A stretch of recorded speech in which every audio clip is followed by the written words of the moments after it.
우리 10월 1일이 무슨 날이죠? 10월 1일은 국군의 날이죠? 네, 국군의 날입니다. 그리고 10월 10일은 여러분 어제가 무슨 날인지 아세요? 그냥 토요일이죠? 어제 굉장히 큰 행사가 있었습니다. 어떤 행사가 있었냐면 노동당 창건 75주년 열병식이 있었습니다. 그것도 한밤중에. 우리나라는 코로나 때문에 뭐 국군날 행사 크게 안 했죠. 그냥 간소하게 했습니다. 그런데 이 노동당 창건 75주년에는 뭐 어마어마하게 하더라고요. 그냥 온 언론이 다 어디에 집중하느냐? 다 어디에 집중할까요? 새로운 신무기가 뭔가, 북한이 개발한 신무기가 뭔가 다 거기에만 집중을 하고 있더라고요. 그러면 우리는 또 제가 하나 놀란 게 뭐냐면 우리 국군날 행사는 뭐 뉴스에서 별로 안 나오더라고요. 행사를 했는지 안 했는지 뭐 간략하게 나오는데 모든 방송에서 막 그 열병식을 그냥 시도 때도 없이 방송을 하더라고요. 그래서 이게 도대체 우리나라 국군의 날인지 북한의 국군의 날인지 뭐 헷갈릴 정도였더라고요. 여러분 그 열병식을 보면서 여러분 무엇을 느끼십니까? 저는 두 가지를 느끼는데 첫째는 이 열병식을 여러분 몇 시에 한지 아세요? 이제까지 다 낮에 했는데 자정에 했습니다. 밤 12시에요. 우리가 우리 생활 가운데에서 우리는 뭐 그런 거 하지 않지만 우리가 우리 생활 가운데에서 12시, 밤 12시에 하는 거는 딱 하나밖에 없습니다. 뭘까요? 제사. 여러분 제사를 밤 12시에 드려요. 자정에 열병식을 했습니다. 그런데 놀라운 것은 이게 처음이 아닙니다. 독일의 나치 히틀러라고 하는 사람이 있는데 이 사람이 대중의 그 호응을 얻기 위해서 밤 12시에 행사들을 많이 했어요. 이 역사적으로 볼 때에 그렇습니다. 그렇게 광기에 도살인 그런 일들을 행할 때에 끝이 얼마 안 남았더라고요. 그런데 결국은 뭐 12시에 행사를 한다는 건 뭐예요? 결국은 이제 자신들의 힘으로 안 되니까 이제 사탄의 힘을 비르는다는 의미 아니겠습니까? 저는 그렇게 보여지더라고요. 우리 북한 조선인민공화국이 당신 사탄에게 경배를 드립니다. 이렇게 보여지더라고요.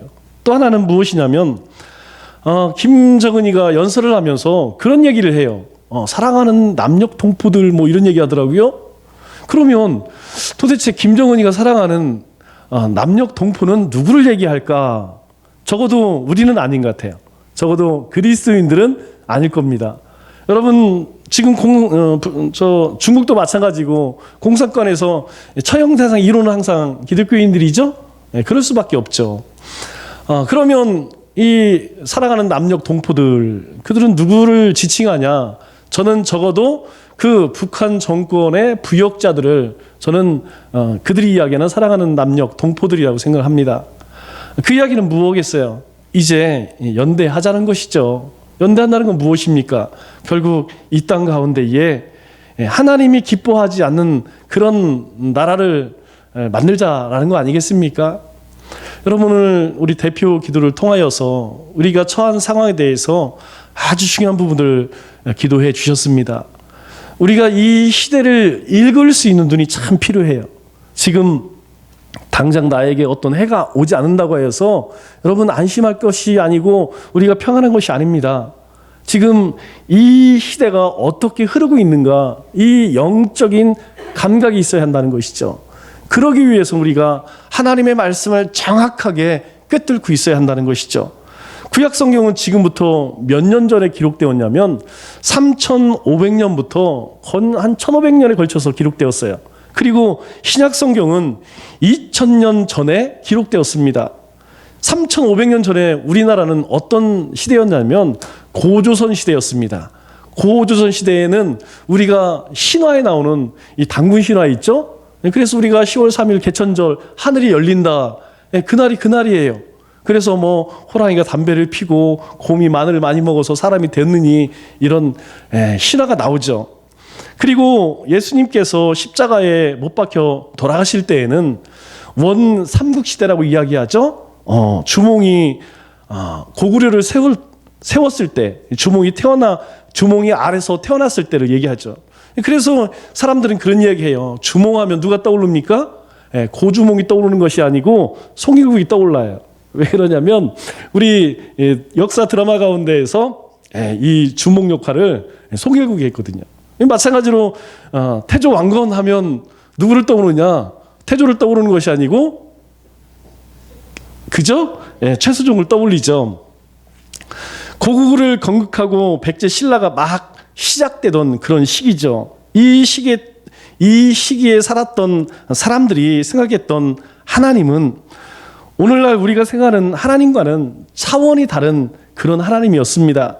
대체로 16세기 말 정도까지 종교는 이 세상을 완전히 잡고 있는 절대 힘이었죠. 그 중심에 있는 하나님은 범접할 수 없는 조물주요, 초월적인 대상이요, 그리고 신비로운 분이었습니다. 그러나 과학이 점점 발달하면서 신이 차지하고 있던 이 자연 철학은 조금씩 허물어져 가기 시작했죠. 그리고 하나님에 대한 인식도 완전히 바뀌게 됩니다. 우리의 삶의 모든 영역이 신의 영역이었는데 이제는 신의 영역에서 인간의 영역으로 조금씩 바뀌어지며 결국에는 이런 말이 나오죠. 여러분, 니체라고 하는 사람이 신은 죽었다 이렇게 이야기합니다. 그리고 이제 우리 인간이 신이다, 그런 이야기를 서슴없이 하기 시작했던 때입니다.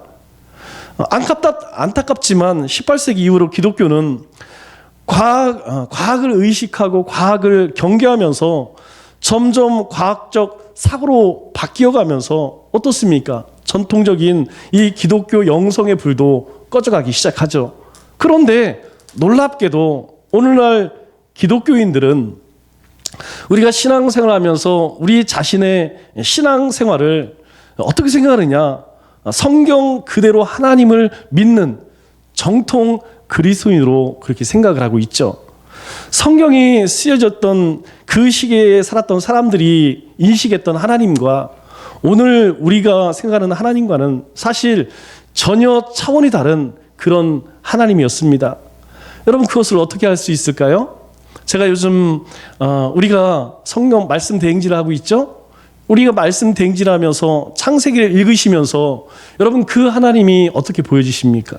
요즘 레위기를 읽는데 사실 레위기의 말씀들이 굉장히 쉽지는 않아요. 그런데 분명한 것은 오늘 아침에 벌써 성경을 통독하신 분들이 굉장히 많아요. 뭐 띵동띵동 다 올라오더라고요.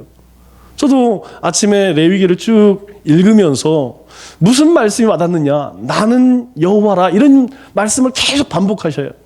나는 거룩하니 너희도 거룩하라. 그리고 이스라엘 백성들에게 거룩을 강조하십니다. 그만큼 하나님은 거룩하시기 때문에 너희 일상생활 가운데 조금이라도 부정한 것이 있으면 안 된다는 것이에요. 그래서 철저하게 하나님의 백성들에게 거룩함을, 성별함을 강조하고 있죠. 오늘날 기독교는 위기의 시간 위에 서 있습니다. 자유주의, 종교 다원주의, 인본주의, 그리고 동성애 같은 반성경적 이슈들의 도전을 받고 있죠. 뿐만 아니라 교회는 내적으로 신앙의 확고함을 세우는데 아주 어려움을 겪고 있습니다.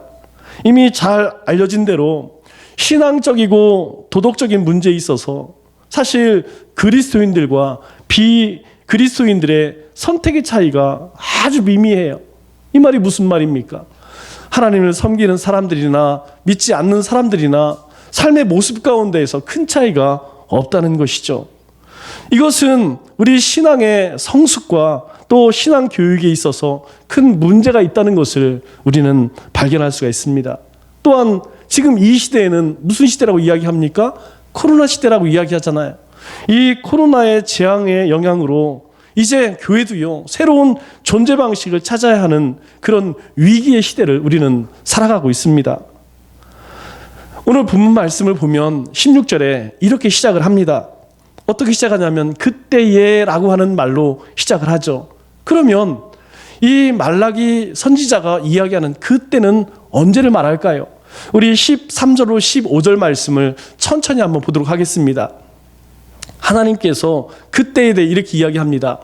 여호와가 이르노라, 너희가 완악한 말로 나를 대적하고도 이르기를 우리가 무슨 말로 주를 대적하였나이까 하는도다. 이는 너희가 말하기를 하나님을 섬기는 것이 헛되니 만물의 여호와 앞에서 그 명령을 지키며 슬프게 행하는 것이 무엇이 유익하리요. 지금 우리는 교만한 자가 복되다 하며 악을 행하는 자가 번성하며 하나님을 시험하는 자가 화를 면한다 하노라 함이라. 여러분, 사람들은 공공연하게 이렇게 이야기한다는 거예요. 말라기 2장 17절 말씀을 보니까 정의의 하나님이 어디 계시냐? 도대체 정의를 행하는 하나님께서 어디 살아 계시냐는 거예요. 또 말라기 3장 14절 말씀에 하나님을 섬기는 것이 헛되다. 하나님을 섬기는 것이 무슨 유익이냐? 하나님을 섬기는 것이 과연 축복이냐? 그렇게 사람들이 얘기한다는 것이죠. 당시 이 말라기 사람들은 신앙에 대해서 회의와 의문을 가졌다는 것입니다. 더 나아가서 완악한 말로 하나님의 말씀을 대적했다는 것이죠. 우리 3장 15절 말씀을 한번 보세요. 지금 우리는 교만한 자가 복되다. 여러분, 이 말이 되지 않는 이야기죠. 하나님께서 교만한 자를 꺾으신다고 말씀하셨는데 반드시 망한다고 이야기하는데 사람들은 뭐라고 이야기하느냐? 이게 여러분 이방인들이 하는 얘기 아닙니다. 이스라엘 백성들이 이야기하는 거예요. 지금 우리는 교만한 자가 복되다. 악을 행하는 자가 번성하며 하나님을 시험하는 자가 화를 면한다. 하나님을 업신여기는 것이죠. 하나님을 완전히 무시하는 것이죠. 아브라함 때부터 이스라엘 가운데 지켜온 신앙이 완전히 부정되고 있는 것입니다. 또 말씀의 정면으로 도전하는 가치와 인식이 사람들 사이에 확산되고 있다는 것이죠. 그래서 하나님께서는 이렇게 말씀하세요. 우리 말라기 1장 10절에 하나님께서 말씀하는 것입니다. 만군의 여호와가 이르노라. 여러분, 만군이라고 하는 이 말은 언제 나온다고 이야기했죠? 바로 군대 용어라고 이야기했죠. 싸움에서 이기시는 하나님, 승리하시는 하나님, 반드시 멸하시는 하나님, 그 하나님이 이야기할 때 만군의 여호와 하나님이라는 말이 나옵니다. 만군의 여호와가 이르노라. 너희가 내 제단 위에 헛되이 불사르지 못하게 하기 위하여 너희 중에 성전문을 닫을 자가 있었으면 좋겠도다. 내가 너희를 기뻐하지 아니하며 너희가 손으로 드린 것을 받지도 아니하리라. 내가 내 말에 순종하는 자가 있으면 내 제단에 와서 제사를 드리고 그리고 하나님의 전에 들어오는 그 문을 닫고 싶다는 거예요. 하나님께서 너희가 무엇을 드리든 기뻐하지 아니하며 손으로 드리는 그 어떤 것도 받기 싫다는 것입니다. 하나님께 나오는 자들도 하나님께서 기뻐하지 않는다는 거예요. 하나님께 드리는 어떤 재물도 하나님께서 받기 싫다는 것이에요. 하나님께서 하나님께 나오는 자들을 향해서 구역질 나신다는 거예요. 싫다는 거예요. 하나님께 드리는 제사를 하찮게 여기고 하나님의 말씀을 무시하는 그 백성이 하나님께 나오는 것을 하나님께서는 거부하신다는 것이죠. 역사적으로 말라기 당시 이스라엘에게는 참 많은 아픔과 상처가 있었습니다. 그들은 예루살렘과 성전의 파괴와 그리고 바벨론 포로 생활의 아픔을 경험했죠. 포로 귀환 후에는 그들의 기대가 무너지는 반복적인 좌절을 경험하게 됩니다. 그리고 우여곡절 끝에 제2성전이 건축되었음에도 불구하고 여전히 과거의 영광은 회복되지 않았죠. 그래서 점점 이스라엘 백성들은 믿음을 잃고 말씀을 버리고 세속적인 신앙으로 흘러가게 되었습니다. 그래서 저명한 우리 영성학자죠. 유진 피터슨 목사님은 이 시대를 향해서 이런 말씀을 하십니다. 할아버지 때에는 경험이요, 감동이요, 기적이었는데 아버지 때에는 그것이 전통이 되고 아들 때에는 그저 그런 것이 되고 손자의 시대에는 그 믿음이 귀찮은 것이 되었다. 여러분, 이것이 이스라엘만의 문제인가요? 오늘 우리 사회도 이러한 현상을 따라가는 것이 아닌가 하는 우려를 금할 수 없다는 것이죠. 우리의 부모님 세대, 우리의 할머니, 할아버지 세대 어떻습니까? 그들 때는요, 하나님의 놀라운 역사를 경험했어요. 모든 삶이 기적이었습니다. 모든 것이 감사였고 모든 것이 감동이었어요. 그래도 우리의 아버지 때만 해도, 그래도 적어도 우리 50, 60 먹은 이 세대만 해도 하나님의 말씀을 쫓아 살려고 몸부림쳤습니다. 몸부림치고 있어요. 그러나 우리의 아들들은 어떻습니까? 우리의 손주들은 어떻습니까? 이로 말할 수 없는 그런 위기의 상황 가운데 있다는 것이죠. 그러나 그러한 때에도 하나님을 경외하는 사람들이 있었다고 말씀합니다. 우리 16절 말씀을 보니까 이렇게 이야기합니다. 여호와를 경외하는 자와 그리고 그 이름을 존중히 여기는 자들이 그 시대에도 있었다고 성경은 기록하고 있어요. 중요한 것은 그 소수의 사람들의 말을 하나님께서 듣고 계셨다는 거예요. 그리고 그들을 위해서 몇 가지 조치를 하십니다. 불신앙과 방종, 그리고 형식적인 예배와 하나님을 대적하는 것이 온 세상을 다 덮는 그런 시대에 믿음의 사람들, 여호와를 경외하는 사람들의 행동을 하나님은 바라보고 계시며 그들을 위해서 하나님께서 일하고 계신다는 거예요. 하나님께서 그들 가운데 어떤 일을 하셨을까요? 우리 6절 하반절 말씀을 보니까 하나님께서 그들의 말을 여호와 앞에 기념책에 기록하신다라고 말씀하고 있어요. 여러분, 기념책이 무엇입니까? 기념책은 기억의 책입니다. 하나님께서 이 하나님을 경외하는 자들, 그리고 그 이름을 존중히 여기는 자들, 그들의 말과 행동들을 하나님께서 잊지 않으시고 그들의 모습을, 그들의 말을 다 기록하시겠다, 그렇게 말씀해요. 사람들은 그들의 말을 시대에 맞지 않는 말이라고, 어리석은 말이라고 그렇게 비웃었습니다. 하지만 하나님은 그들의 말을 들으시고 기념책에 기록하셨다는 거예요. 여러분, 그들의 말이 무엇입니까? 믿음의 말이죠. 믿음의 삶이죠. 세상 사람들은 아무도 관심이 없습니다. 심지어는 하나님의 백성들조차 그들을 향해 손가락질합니다. 그러나 하나님은요, 그들의 말을 기억의 책에 기록하신다는 거예요. 왜 기록하실까요? 나중에 그들이 하나님 앞에 섰을 때 하나님께서 무엇을 펼치실까요? 바로 그 기억의 책을 펼치지 않겠습니까? 내가 세상 가운데에서 그 불의한 시대에, 그 하나님을 무시하던 그 시대에 내가 어떤 말을 했는지, 내가 어떠한 삶을 살았는지 하나님께서 주 앞에 섰을 때에 그 책을 펼치겠다는 거예요. 오늘 우리가 이 시대를 살아갈 때에 우리가 무엇을 바라보며 살아갑니까? 누구 앞에 살아갑니까? 우리는 하나님 앞에 살아가는 거예요. 모든 사람들이 하나님을 무시하고 하나님의 교회를 무시하고 핍박한다 할지라도 우리는 하나님의 약속의 말씀을 붙들어야 한다는 것이죠. 하나님이 우리에게 주신 믿음의 삶을 살아야 한다는 것이죠. 요즘에 예레미야 묵상을 하면서 여러분 무슨 이야기가 나옵니까? 제가 참 오랫동안 기억되는, 새벽에 나오신 분들에게도 한 말씀드렸지만 제가 오랫동안 기억되는 그런 리플이 있어요. 하나님께서 이제 남은 유다에 남은 이스라엘 백성들이 애굽에 내려갈 때 내려가지 말라고 이야기합니다.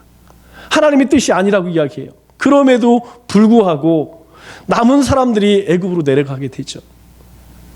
여러분, 하나님께 물었음에도 불구하고 하나님의 말씀에 순종하지 않으려고 해요. 그때에 오직 예레미야와 바루게라는 서기관을 통하여서 하나님께서는 하나님의 뜻을 계속해서 전달하십니다. 여러분, 그들이 행한 말들이 성경에 그대로 기록되어 있어요. 예레미야 선지자야, 당신 왜 거짓말하느냐? 하나님의 말씀을 전한 예레미야를 향해서 왜 거짓말하느냐? 내가 우리를 속이는도다. 오히려 이 예레미야를 불의한 선지자로 그렇게 이야기하죠. 여러분, 오늘 우리는 하나님의 말씀을 들은 대로 우리는 전하고 우리는 그 말씀대로 살아야 하는 것입니다. 왜 그럴까요? 하나님께서는 오늘 우리가 내뱉고 우리가 행하는 모든 삶을 하나님의 그 기념책에 지금도 다 기록하고 계시다는 것입니다. 두 번째로 17절 말씀을 보니까 그들을 하나님의 특별한 소유로 삼아 아끼시겠다. 하나님께서 특별한 존재로 삼아서 아끼시겠다 그렇게 말씀합니다. 어떻게 이야기하죠? 만군의 여호와가 이르노라 나는 내가 정한 날에 라고 이야기합니다. 여러분, 정한 날은 어떤 날일까요? 하나님이 정하신 날은 하나님의 진노의 날입니다. 하나님의 심판의 날이라는 것이죠. 그래서 말라기 4장 1절 말씀을 보면 이렇게 이야기합니다. 보라, 용광로 불같은 날이 이르리니 교만한 자와 악을 행하는 자는 다 지푸라기 같을 것이라. 악을 행하는 자들은 그 자체 뿌리와 가지까지 소멸되는 날, 그날이 바로 심판의 날, 여호와의 날, 내가 정한 날이라는 거예요. 그런데요, 하나님께서 4장 2절에 이렇게 이야기합니다. 내 이름을 경외하는 너희들에게는, 앞서서 이야기하는 하나님을 경외하는 자, 그 이름을 존중히 여기는 자들, 그들에게 하나님께서 뭐라고 말씀하십니까? 공의로운 해가 떠올라서 치료하는 광선을 비추리니 너희가 나가서 외양간에서 나온 송아지같이 뛰리라. 한쪽에는 용광로 같은 불로 인하여서 하나님께서 철저히 심판하시겠지만, 하나님을 경외하는 자, 그 이름을 존중히 여기는 자는 하나님께서 송아지같이 뛰게 하시겠다는 것이죠. 바로 생명의 날을 이야기하는 것입니다. 하나님을 무시하고 하나님의 말씀을 거역하는 자들에게는 하나님의 정한 날에 용광로 같은 불이 임하겠지만, 하나님을 경외하는 자들에게는 공의로운 해가 떠올라서 치료한 강선을 비추어 우리 가운데 생명의 날이 이르게 하시겠다는 것이, 여러분, 우리가 소망을 갖는 것이 바로 이것입니다. 이 암울한 시대에, 이 소망이 보이지 않는 시대에 하나님께서는 우리에게 공의로운 해가 떠올라서 치료의 광선을 비추시겠다는 거예요. 우리를 치유하시고 회복하시겠다는 거예요. 우리로 하여금 생명의 삶, 생명의 날을 맞게 하시겠다는 것이에요. 마지막으로 18절 말씀을 보면 그들의 믿음이 드러나고 빛날 것이다 그렇게 말씀합니다. 그때에, 그 심판의 때에 의인과 악인을 분별하며 하나님을 섬기는 자와 섬기지 아니하는 자를 분별하리라. 저는 이 시대를 바라보면서 그래요. 이제까지 제가 살아왔던 시대를 쭉 전체를 흘러보면 점점 하나님께서 우리에게 말씀하는 것이 더 분명해집니다. 무엇입니까? 하나님께서 이 팬데믹 상황을 우리에게 허락하신 이유가 무엇입니까? 우리를 미워해서 그런가요? 아니에요. 우리를 사랑해서 그렇습니다. 하나님을 경외하는 자들이 이제 주님의 날이 이르렀으니 너희가 정신 바짝 차리고 근심하여 깨어 있어라. 하나님의 뜻을 분별하고 너희가 믿음의 삶을 살아라. 너희가 결코 저 좋아 보이는 애굽을 향해서 나가지 말아라. 지금은 악인과 의인, 하나님을 섬기는 자와 하나님을 섬기지 아니한 자들이 섞여서 살고 있습니다. 누가 옳은지도 모르겠어요. 서로 다 진리라고 이야기합니다. 서로 다 옳다고 이야기해요. 그러나 그날에는, 그 하나님의 날에는, 그 심판의 날에는 바로 우리의 모든 신앙이, 우리의 삶의 모든 모습들이 다 드러날 것입니다. 그러면 우리는 이 불신앙의 시대에 어떻게 살아야 할까요? 먼저 우리의 정체성을 분명하게 지켜야 합니다. 불의한 세상 속에서 믿음의 사랑으로 살아가는 것이 결코 쉽지가 않아요. 온 세상이 교회와 그리스도인들을 비방하고 정죄합니다. 이제 우리는 분명히 내가 누구인가, 나는 누구인가, 이것을 항상 생각하고 살아야 한다는 것이죠. 우리 수요일날 말씀을 함께 나누었습니다. 하나님께서 우리를 어떻게 정의하셨죠? 에베소서 1장 1절 말씀을 보니까 사도 바울은 빌립보 성도를 향해 이렇게 부릅니다. 에베소에 있는 성도들과 그리스도 예수 안에 있는 신실한 자들, 하나님은 우리를요 성도라고 부르십니다. 성인이라는 거예요. 홀리 피플, 거룩한 사람들이라는 거예요. 그리고 우리는 주님 안에 있는 신실한 자들이라는 거예요. 여러분, 이걸 잊지 마세요. 세상 사람들이 우리를 향해서 무엇라고 이야기하든 하나님은 나를 향해서 너는 거룩한 내 백성이야, 너는 내 것이야 라고 말씀하세요. 우리는 주님 안에 있는 신실한 자들입니다. 우리는 주님 밖을 벗어날 수 없는 사람들이에요. 우리는 하나님 말씀을 떠나 살 수 없는 사람들이에요. 하나님께서 우리를 그렇게 부르셨다는 거예요. 나는 누구냐? 하나님의 거룩한 자녀입니다. 백성입니다. 우리는 주님 안에서 살아가는 신실한 자들이에요. 여러분, 이 사실을 잃으면 우리는 이 불의한 시대에 넘어질 수밖에 없습니다. 낙심할 수밖에 없어요. 존재에 대한 인식은 존재를 결정합니다. 여러분 꼭 기억하세요. 존재에 대한 인식은 존재를 결정한다는 거예요. 이스라엘 백성들이 애굽에서 나와서 그들을 인도하신 하나님을 보고 싶었습니다. 그 하나님이 누구인지도 몰라요. 그래서 우리를 구원하신 그 하나님을 뭐라고 부릅니까? 그 하나님은 도대체 어떤 신입니까? 그때에 하나님께서 모세에게 이야기해요. 나는 나다. 나는 나다. 그래서 하나님의 이름을 여호와라고 지었어요. 여러분, 여호와의 뜻이 무엇입니까? 하나님은 스스로 계신 자라는 거예요. 하나님은 스스로 존재하시는 분이라는 거예요. 여러분, 그 말의 의미가 무엇입니까? 바로 하나님만이 처음이고 끝이라는 것이에요. 이 세상의 모든 것이 여호와 하나님 안에 속해 있다는 것입니다. 그래서 하나님께서 그것을 함축하여서 나는 나다. 나는 스스로 존재하는 자다. 그렇게 말씀하신 거예요. 우리가 말씀을 피상적으로 받아들이지 말고 이제는 말씀 안에서 하나님의 약속이 무엇인지, 하나님이 내 삶 가운데 주신 꿈이 무엇인지 찾아야 한다는 것입니다.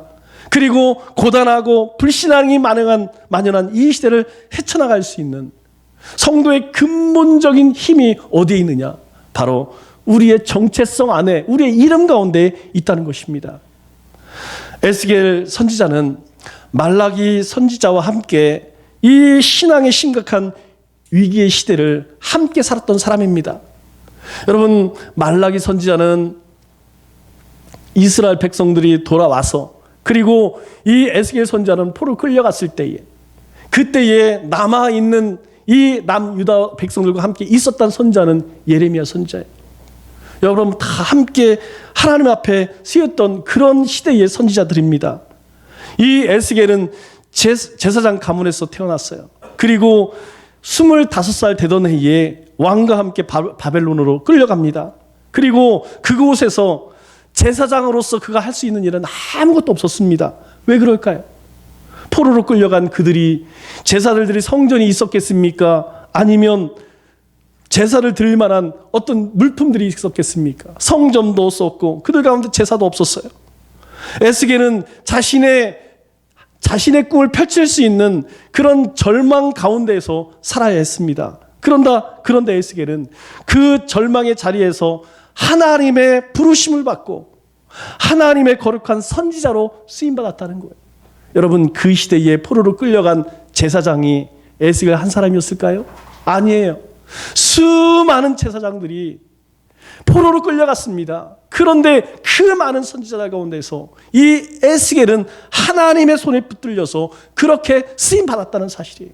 우리가 주목할 것은 무엇이냐? 이 에스겔이 절망의 상황 가운데서도 하나님의 사람으로 자기의 정체성을 잃어버리지 않았다는 사실입니다. 우리 에스겔 1장 1절로 3절 말씀을 보면 이렇게 이야기합니다. 30째 해 넷째 달 초닷새에 내가 그발 강가 사로잡힌 자 중에 있을 때에 하늘이 열리며 하나님의 모습이 내게 보이니 여호야긴 왕이 사로잡힌 지 5년 그달 초닷새라.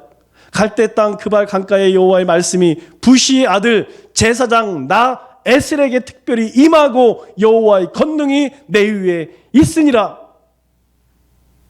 여러분, 에스겔은 포로로 끌려와서 절망의 현실을 경험합니다. 그 시간이 무려 얼마요? 5년의 시간입니다. 제사장으로서 아무것도 할 수 없었어요. 그러나 이 에스겔은 자신이 하나님을 제사하는, 하나님을 예배하는 제사장이라는 사실, 제사장이라고는 이 정체성을 잊지 않았다는 것이에요. 그래서 성경은 이 에스겔을 어떻게 소개하겠습니까? 부시의 아들 에스겔이 아니에요. 부시의 아들 제사장 나 에스겔에게 어떤 일이 일어났습니까? 특별히 임하고 여호와의 권능이 내 위에 있으니라. 많은 제사장들이 끌려갔지만 그는 하나님이 주신 그 직분, 하나님 주신 사명을 잊지 않았습니다. 기다리고 그리고 하나님의 임하심을 사모했어요. 그랬더니 하나님께서 그를 그 많은 사람들 가운데에서 선지자로 쓰시는 거예요. 오늘 우리 역시 하나님의 사람이라는 것을, 믿음의 사람이라는 것을 우리는 절대 잊어서는 안 됩니다. 그래서 베드로 사도는 베드로전서 2장 9절에 뭐라고 이야기합니까? 그러나 너희는 택하신 족속이요, 왕같은 제사장이요, 거룩한 나라요, 그의 소유가 된 백성이니. 하나님은 우리를 그렇게 부르셨다는 거예요. 하나님께서는 여러분을 이렇게 부르셨습니다. 너희는 택하신 족속이요, 왕같은 제사장들이요, 거룩한 나라요, 그의 소유가 된 백성이니. 이것이 하나님이 우리를 부르신 우리의 정체성이라는 것입니다.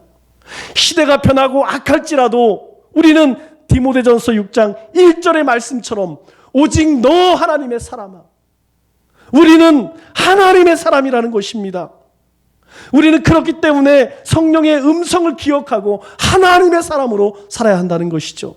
두 번째로 하나님 말씀 안에 있는 약속과 비전을 붙잡아야 합니다.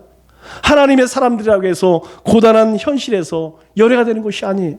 디모데후서 3장 12절 말씀을 보니까 무엇이라고 이야기합니까? 무릇 그리스도 예수 안에서 경건하게 살고자 하는 자는 박해를 받으리라. 이것은 초대교회만의 문제가 아닙니다. 중세시대 때에도, 그리고 이 시대에도 마찬가지예요. 우리가 그리스도 안에서 경건하게 살고자 하면 우리의 삶 가운데 반드시 박해와 핍박과 고난이 뒤따른다는 것이에요. 그러면 이 고단한 현실을 어떻게 이겨낼 수 있을까요? 우리가 말씀 안에서 약속과 하나님의 비전을 사로잡아야 한다는 것이죠. 믿음의 사람들은 하나님의 말씀과 약속 안에서 보이지 않는 미래를 바라보고 말씀 앞에서 미래의 환상을 보는 사람들입니다. 오늘 말라기 말씀은 여호와를 경외하는 자들에게 환상을 보여주는 말씀이에요. 용광로 같은 불이 교만한 자와 악을 행하는 자들, 그들을 지푸라기처럼 태우고 그 뿌리와 가지까지 살라버리는 환상을 보여주십니다. 그렇지만 하나님의 백성들에게는, 하나님을 경외하는 자는, 그 이름을 존중히 여기는 자들에게는 의로운 태양이 떠오르고 치료하는 광선이 비추어서 그들로 생명이 있게 살아 역사하는 그런 환상을 보여주셨죠. 우리는 말씀 안에서 이 고단한 현실을, 이 힘든 시대를 이길 수 있는 비전이 있다는 것이죠. 우리 에스겔 47장에 보면 무엇이 나옵니까? 그 유명한 마른 뼈의 환상을 보여주십니다. 이 마른 뼈의 환상을 보여주시는 이유가 무엇입니까? 이제 나라가 패망해서 아무 소망과 가능성이 없는 현실 가운데에서 하나님께서 그들을 살리시고 회복시키시겠다는 소망의 메시지 아니겠습니까? 이 죽은 뼈다귀들이 살아나는 역사, 이것처럼 지금 너희가 패망했지만, 너희가 보잘것없지만 포로로 끌려갔지만 내가 살려내리라. 여러분, 우리에게는 예수 그리스도 그 이름이 있습니다. 우리는 이 시대에 무엇을 붙잡아야 하느냐? 예수 그리스도 그 이름을 붙들어 하는 것입니다. 왜요? 바로 예수님 그 이름 안에 구원이 있어요. 생명이 있어요. 소망이 있습니다. 이제 우리는 말씀을 막연하게 받아들이지 말고 말씀 안에서 하나님이 주시는 약속을 붙들고 하나님이 주시는 꿈을 찾아야 합니다. 왜 이러한 시대를 우리에게 주셨는가? 왜 이러한 시대에 나를 부르셨는가? 나를 통해 하나님이 원하시는 일들이 무엇인가? 내 삶 가운데 하나님이 기뻐하시는 무엇인가? 그것이 힘들고 악한 이 시대를 헤쳐나갈 수 있는 성도의 근본적인, 본질적인 힘이라는 것입니다. 말씀을 맺겠습니다. 우리가 하나님의 자녀라는 사실, 내가 하나님의 사람이라는 사실을 기억하고 현실을 넘어 말씀 가운데에서 비전과 환상을 바라보고 현실의 고난을 넘어서 순종의 길로 나가시기 바랍니다. 그래서 이 시대에 하나님이 기록하시는 기록책에 기록되는 하나님을 경외하는 사람들로 살아가시는 우리 믿음의 권속들 다 되시기를 주님의 이름으로 축원합니다.